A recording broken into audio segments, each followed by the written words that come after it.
Uyg'ur yozuvchisi Mamtimin Hoshurning Xinjiang yoshlar o'smirlar nashriyoti tomonidan nashr qilingan Qum bosgan shahar nomli romani. Bu roman Biliqut shirkatida ovozga ilinib, Biliqut to'rida anqildi. Ular yo'ldan chiqib, qandoqdir bir chatqonliklar ichiga o'ziga o'rin hozirlashdi. Har ikkilisi uxlab qolishdan qo'rqatdi. Ular qandoqdir bir o'g'ri yoki qaroqchining kelib o'zlarini bo'lib ketishdan emas, bir-biridan ansirishib qolgan edi. Yo'l hordug'i bilan qo'rsoqning ochliqi qo'shilib, har ikkilisini qiynashga boshladi. Ularni helidan heliga mo'ydak bosatdi. Barat akisining o'zini uxultib qo'yib, xaltini elib ketishdan qo'rqib, u yoq bu yoqqa o'rilib, besib kelayotgan mo'ydakni qochirishga tirishadi. Ömermi uxlay olmagan edi. "Ataman sana 49 tilani sanab berma", dedi Ömer inisiga. "O'zing 50 ni olsa? Gapimni oxirgacha anglamamsa, menmi 49 ni olaman. Yana bir tillani biz shaharga kirib, parcha pulga almashtirib bo'lishib olamiz.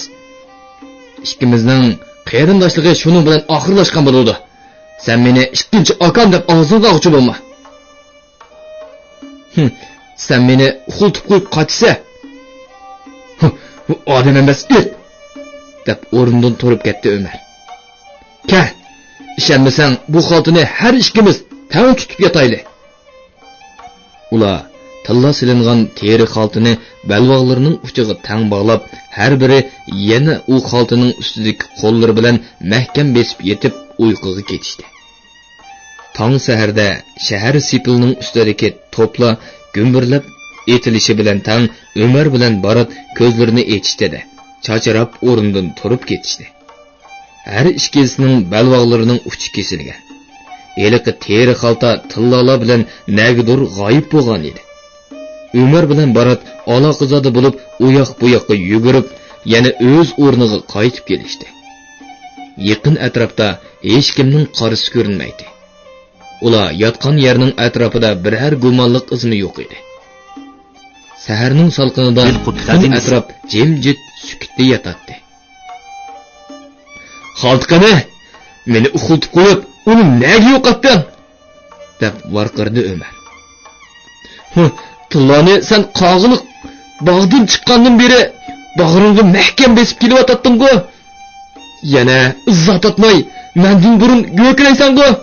Uni nega yo'qotding?" deb oksidanmi qattiqroq varqirdi Barat. "Men uni qo'ynimda bir obdan saqlab, mushu yergacha salomat yetkazib kelgan edim. Kecha sening sana ishonmayman, xaltini ikkimiz tang tutib yotimiz deganingda boshqa gap bor ekan-da. Nima deding?"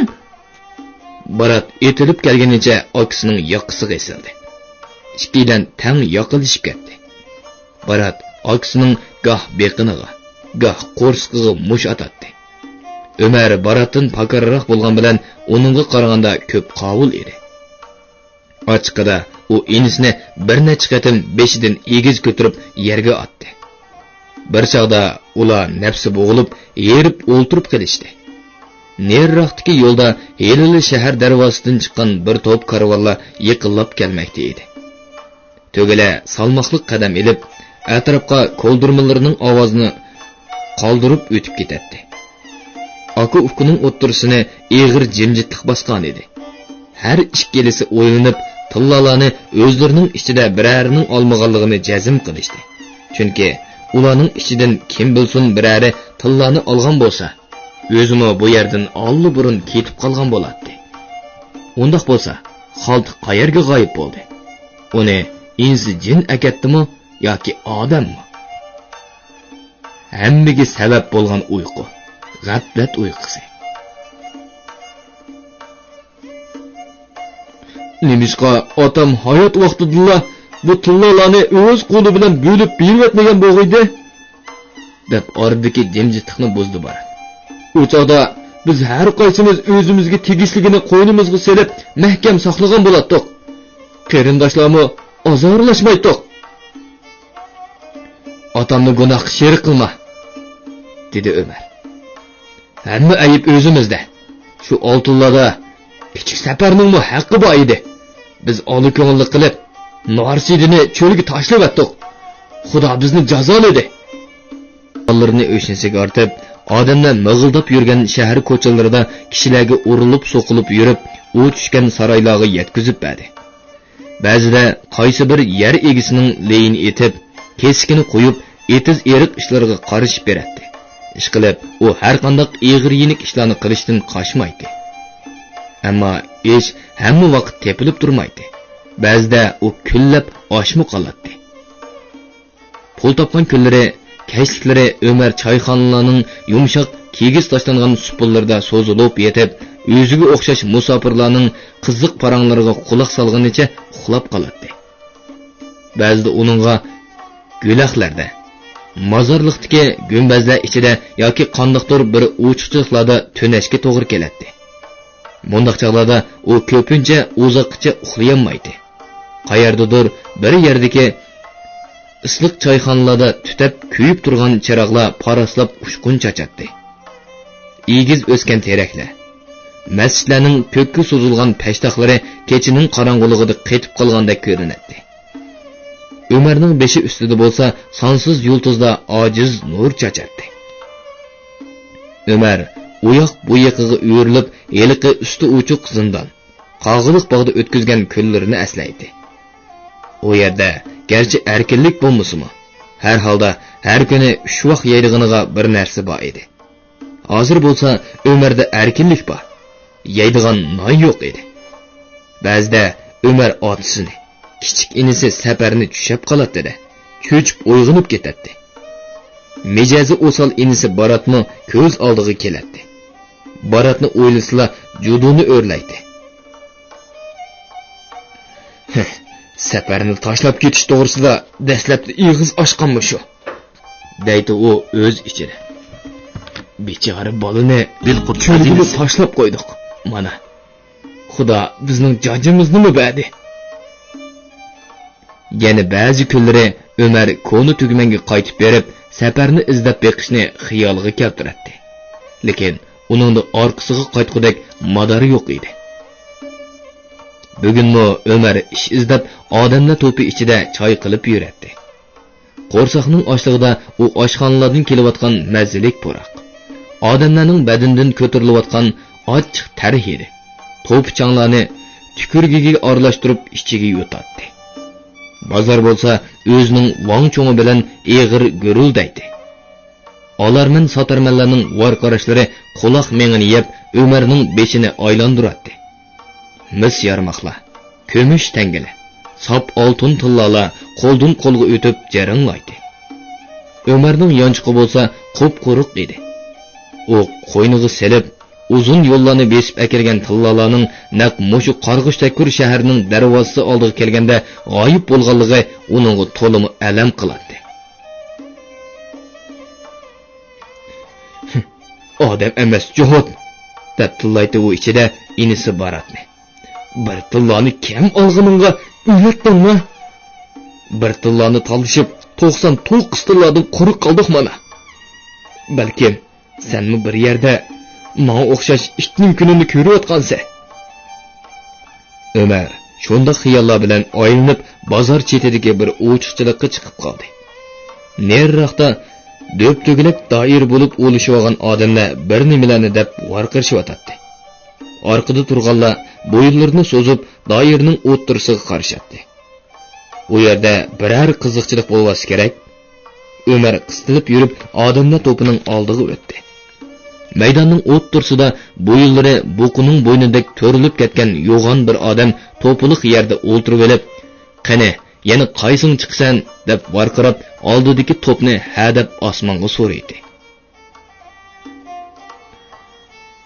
"Bu odam nima qilyotdi?" deb hayron bo'ldi Ömer. Lekin uning savoliga hech kim javob bermadi. Atrofidagi hamma odam cho'g'ildi. "Ha, qani, kim bu? Kim bu? Kim chiqdi?" deb varqirishadi. Hayajondan ko'pib qizirishadi. "U nima odam?" deb so'radi Ömer yenib turgan biraylarni no'qib turib. Heliqi kishi Ömerga ajablanib qaradi. "Hey, sen uni tanimamsan?" dedi.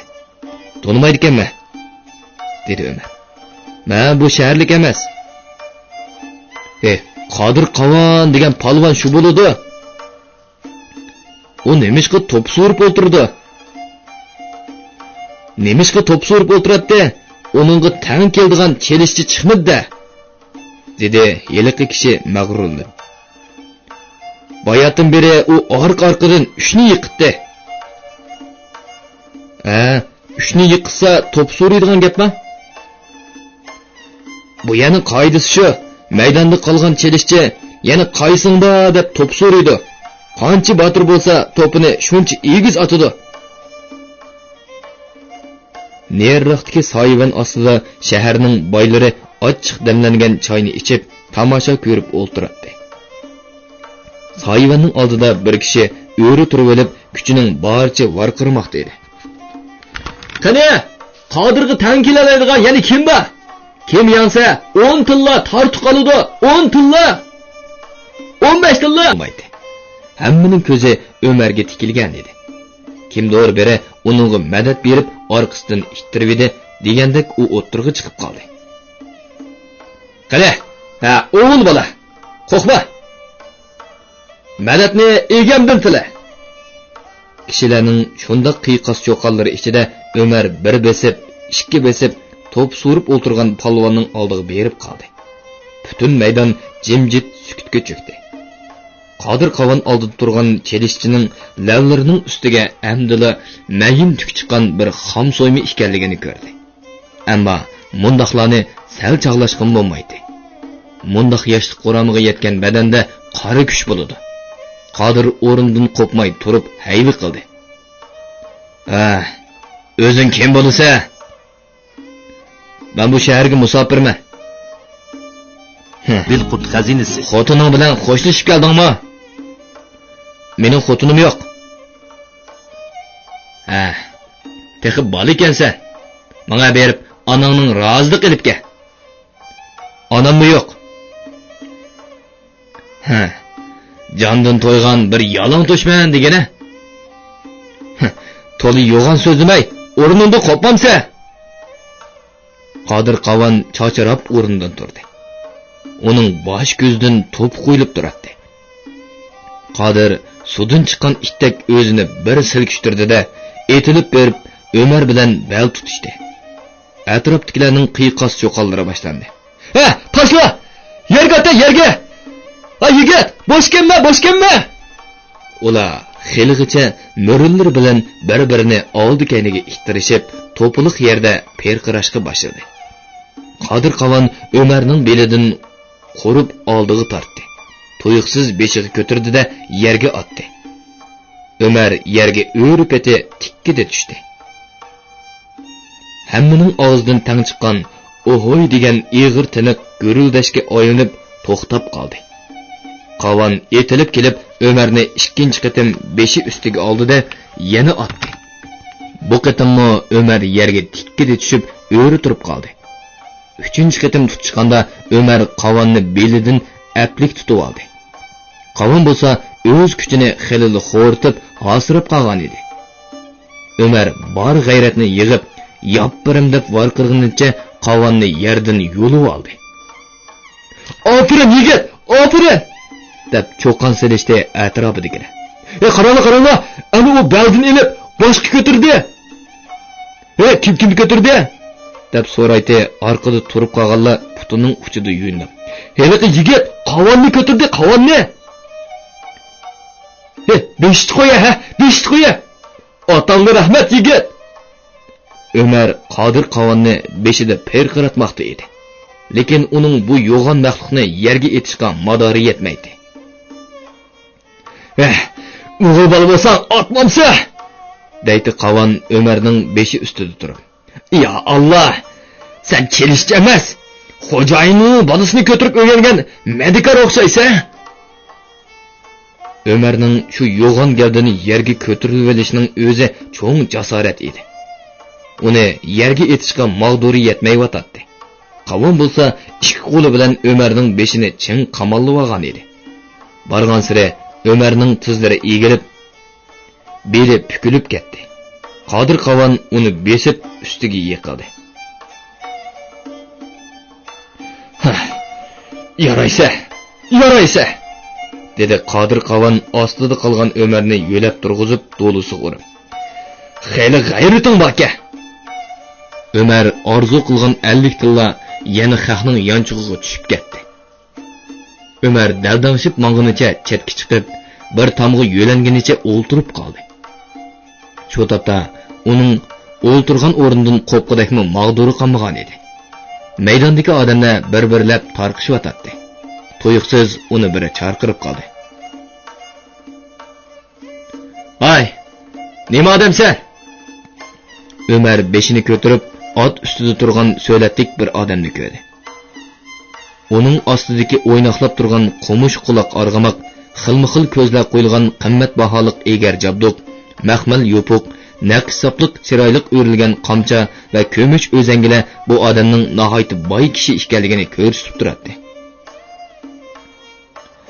"Assalomu alaykum" deb tomni tirab o'rnidan turdi Ömer. Boy uni to'nib qoldi. Sen hozir chelishga tushgan yigit emasmi? Shundoq boy aka. Ajab uni yerga atalmading-a? Qo'rsiqim oshidi. Qo'rsiqi osh turibmi, chelishga tushgan bormi?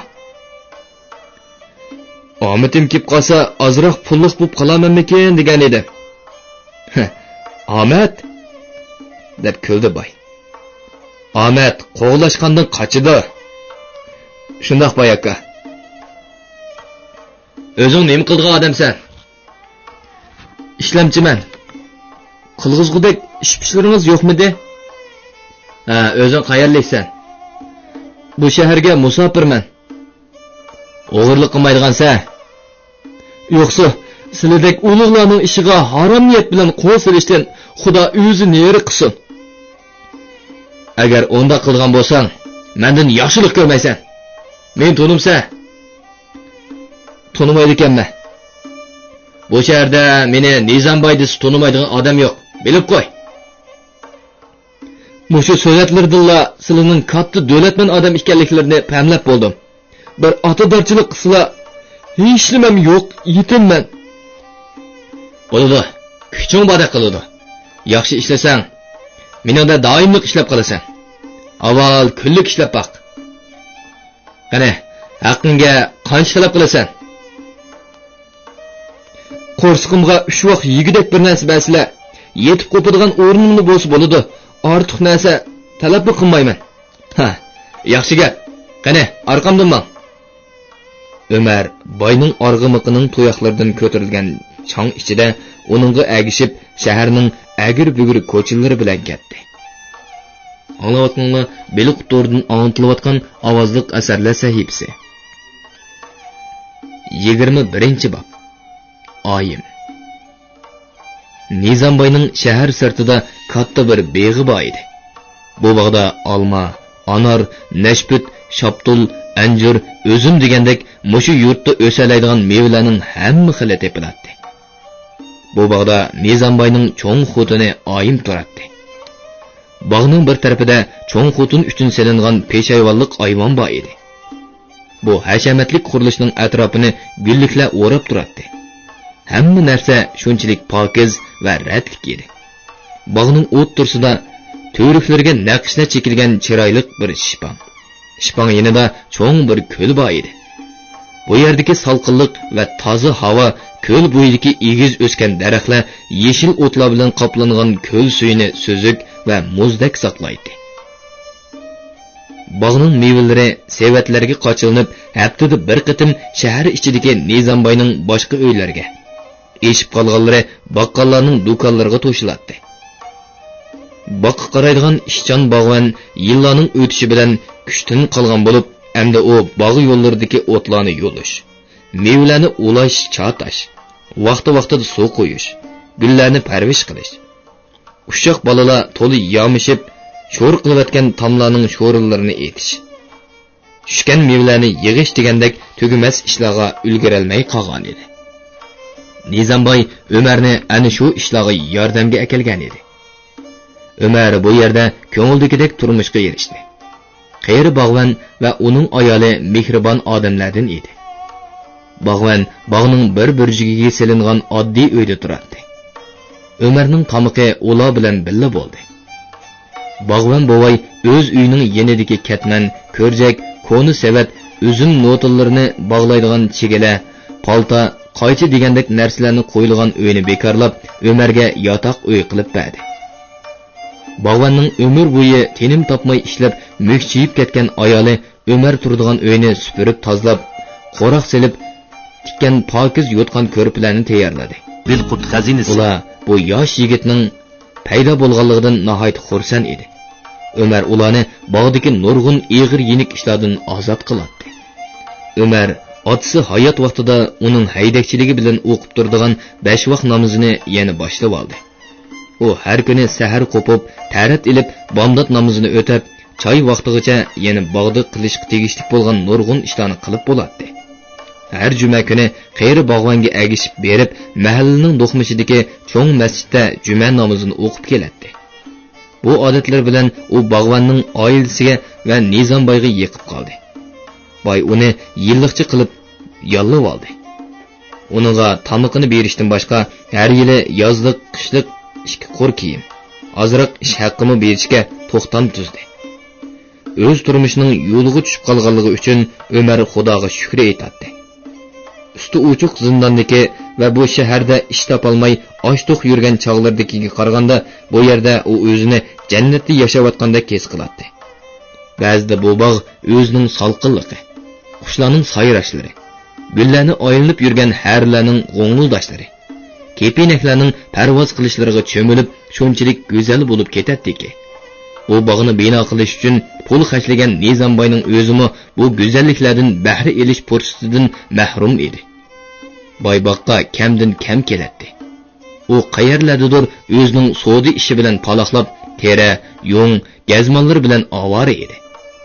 Xotinlari orsidagi tugumas mojarolar, savdodagi foyda ziyon ishlar bilan azob chekib yuradi. Agar boyni huzurlandi desa, u faqat bu katta bog'ning o'z nomida ekanligidanla huzurlanadi. Turmushda shundoq ishlarmi bo'ladi-ki, ba'zi odamlar ko'rkam saroylarni yostib, uni esil gelan, uy jabduqlari bilan to'ldirib qo'yib, bu saroylarni paskini bo'lib ketmasin deb tövanga yana oshxona uylarni yostidi va umrning to'lisini ana shu saroylarga yondab silingan oddiy uylarda o'tkazdi. Boylar nom shuhrat uchun soldirgan ajoyib binolarning umri hamon ularning o'zining umridan uzun bo'ldi. Shu katta saroylarning tarixi ustida izlanib ko'rsangiz, haqiqiy huzurni olganlar shu uylarni yasatquchilar emas, boshqa birlari bo'lib chiqadi. Hashamatlik mehmonxonalarni soldirgan podshoh va amaldorlarning holi uningdan battar. Uningga shu mehmonxonalarda yetish fursati yiliga bir necha qatimli bo'ladi yoki mangu bo'lmaydi. U yerning har kundagi qantini boshqalar chaqadi. Ömer bog'da ishlab yurib, bog'ning huzurini so'ratdi. Pishib yetilgan eng shirin mevalarga birinchi bo'lib eg'iz tegadi. Qushlarning ovozi, gullarning purqi uning ko'nglini texmo avutatdi. Asta-asta uning sarg'aygan chiroyiga qon yugurishga boshladi. Uning vujudidagi qo'rsoq beq shalakchiligi bilan bo'lib ketib, unutilgan hissiyotlar, yoshlik sezimlari qayta yetilishga boshladi. Ba'zida Ömerga boqqa suv boshlab kelish uchun bog'dan chiqib, tor ko'chalardan o'tib, yiroqdagi sharqirab eqiyotgan o'stang bo'yig'ichi berishga to'g'ri keladi. Darvozasi qiyo uchiq turgan hoyillarning oldidan o'tganda, uning ko'ziga uzum baranglari ostidagi so'pilarda o'tirib, chinining ko'tikidagi o'sma suyiga palkuchlarini chilab o'sma quyayotgan qizlar cheliqib qoladi. Bundaq chaqlarda uning yuragi ixtiyorsiz do'pildab ketadi. Ba'zida yo'l ustida uningga purkanchilik cho'qonlar uchraydi. Ularning jamoli cho'mbal bilan yepilgan bo'lsa-mu, yana ularning to'g'inib mengishlari, purkanchining bir burjigini nazokat bilan chimdib tutgan, xeni qo'ygan nozik barmoqlari Ömer'de tatlıq sezimlarını qaldıraptı. Östangdan qapoqlag'i suv elib kelayotgan qizlarni ko'rgan Ömer'ge bu go'zal qizlarning kundi qaraygan oyoqlarida sonsiz qo'ng'iroqlar jaranglayotgandek. Ular besib o'tgan to'piq yo'llarga gullar to'kilib, atrofga kishini mast qiladigan xushbo'roq tarqilayotgandek bilinadi. Ba'zida u qeyri bog'vanning ishki oldidagi barang ostida choy ichib o'tirganda bog'ning temi orqasidagi ko'ch tarafdan qizlarning kulkillari anglanib qoladi. Mundaq chog'larda Ömer yeyotgan tomoqni unutib, ixtiyorsiz tom orqasiga quloq solib turib qoladi. Mo'moy bilan bo'voy bo'lsa, bir-biriga ma'nilik qarishib, kulimsirashadi. Oldirma o'g'lim, deydi bog'van. Obdan ishlab, topgan pullaringni zoyi qilmay yiqqin. Mo'sha atrofda obdan odamlarning chiroyli qizlari bor. Har qanday kishi seningdek yolg'iz yigitni kuyovg'il qilishga jon deb ma'qul bo'ladi. Ömer mundaq chog'larda villida qizratdi-da, bog'vanning yaxshi tilkiga ko'ngilda xo'shal bo'lib, katminni elib boqqa qarab ketib qoladi. Bog'ichi uningga texmi chiroyli bo'lib ketganda ko'rinadi.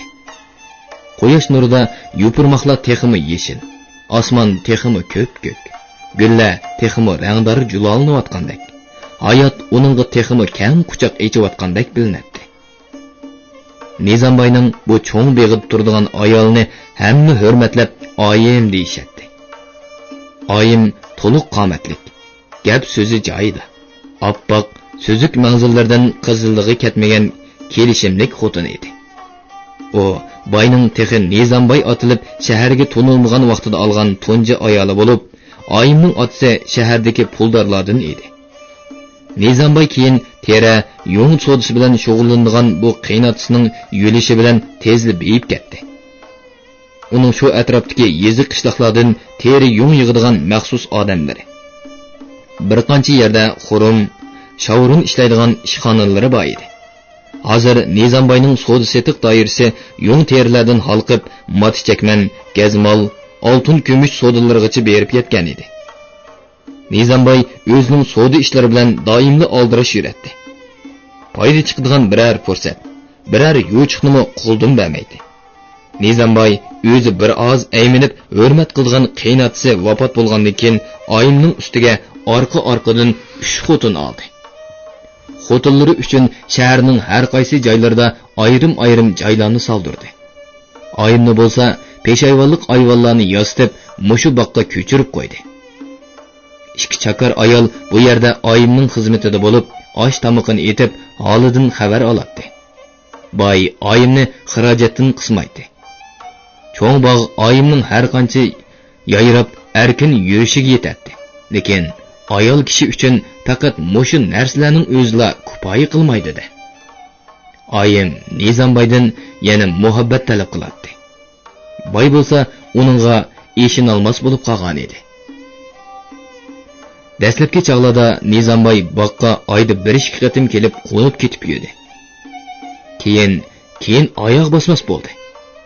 U har doim o'zining tugamas savdo setiq ishlari, qaysi bir savdogarning va'da qilgan chakmanlarini vaqtida yetkazib kelmaganligi, xurum ishlagichi ustalarni obdanlaroq rozi qilish uchun xurumlarni yiroqqa to'shib yaxshi pul qilish lozimligi, shahar boylari bilan bo'ladigan muomala, baylarga topshiradigan sovg'a salom va yana qandoqdir bir da'vo ishlari to'g'risida oyimga askartib, o'zining oldirashligini aytadi.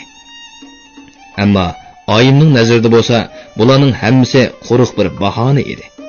O ishlarning hammasini kunduzi putursa bo'lganligini oyim obdan biladi. Nizambayning kechilik vaqtlari yosh xotinlari bilan o'tadi. Bularni o'ylasa, oyimning yuragi etishadi. Yolg'izlikda uzun kechalarni tongga ulamoq nihoyat qiyin edi. Oyim qalin ko'rpalar ustida yetib, Nizambayning o'zini erkilatgan chog'larni, doimo uning qishida bo'lgan kunlarni xiyoldan o'tkazadi. U chog'larda ularning turmushi ancha bayashat bo'lmasimi, nihoyat ko'ngillik o'tgan edi. Nizambay oyimni atigini xop qilib qo'yib ketsa, kashliga kelib ko'ngilni oladi. Bu bog'da hozir meva-chevalar to'kilib tursimi, Nizambay o'z qo'li bilan akilib sundigan bir tal olmig'i yetmaydi. oshpaz xotinlar har xil tomoqlarni etib oldiga qo'ysin. Yana Nizamboy yog'lig'iga tugib bozordan akeldigan bir qancha dona somsining lazzati boshqacha edi. Oyim xili uzun vaqtlargacha oltin jabduqlarini yepak yog'lig'iga tugib, isitqi sovutqi o'qiydiganlarning oldiga qatirib yurdi. Nizamboy tasoddifiy uning yanida bo'lib qolgan kunlarda u isitqi o'qilgan navatlarni selib uningga choy damlaydi. Boy pay yostiqlarga beshini qo'yib birdam orom elib olish uchun ko'zini yumg'adek bo'lsa, oyim qorong'u bog'dagi sarang baxshi, yor ko'chadagi oqsoq xotin o'gitib qo'ygan absullarni o'qib uningga o'raydi.